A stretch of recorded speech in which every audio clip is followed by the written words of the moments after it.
Hello, home health കോഡിങ്ങും monthly 35,000 plus സാലറിയിലൊരു ജോലിയും ഇതൊക്കെ വിശ്വസിക്കാൻ കുറച്ച് ബുദ്ധിമുട്ടാണ് അല്ലേ?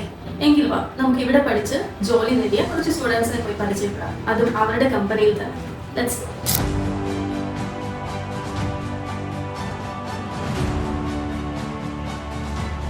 നമ്മൾ ജോയിൻ ചെയ്തിട്ട് നമുക്ക് കുറച്ചുകൂടി ഈസിയർ ആണ് ഇവിടെ വർക്ക് ചെയ്യാനും കാര്യങ്ങളൊക്കെ. ബിക്കോസ് ഓൾറെഡി നമുക്ക് ഓൾമോസ്റ്റ് ട്രെയിനിങ് ഒക്കെ തോട്ട് പ്ലസിന് കിട്ടിയതുകൊണ്ട് ഭയങ്കര സ്ട്രെസ് ഫ്രീ ആയിട്ട് ഇവിടെ വർക്ക് ചെയ്യാൻ പറ്റുന്നുണ്ട്. നമ്മൾ പഠിച്ചിറങ്ങിയിട്ട് ഒരു 2 വീക്സിനുള്ളിൽ നമ്മൾ പ്ലേസ്ഡ് ആയി. ഇവിടെ നല്ലൊരു വർക്കിംഗ് അറ്റ്മോസ്ഫിയറിൽ തന്നെയായിരുന്നു. പിന്നെ നമുക്ക് പഠിച്ചിറങ്ങുമ്പോൾ തന്നെ ഫുള്ളി ട്രെയിൻഡ് ആയിരുന്നുകൊണ്ട് ഇവിടെ വന്നപ്പോൾ വലിയ ടെൻഷൻ ഫ്രീ ആയിരുന്നു. വളരെ നല്ലൊരു അഭിപ്രായം തന്നെയാണ്. ഹാപ്പിയാണ്, സാറ്റിസ്ഫൈഡ്. കണ്ടല്ലോ, ഇതെല്ലാം ഞങ്ങളുടെ റിസൾട്ട്സ് ആണ്, ഞങ്ങളുടെ സ്റ്റുഡൻസ്. ഇനി പരസ്യങ്ങളിൽ വിശ്വസിക്കാതിരിക്കാം, റിസൾട്ടിൽ വിശ്വസിക്കാം.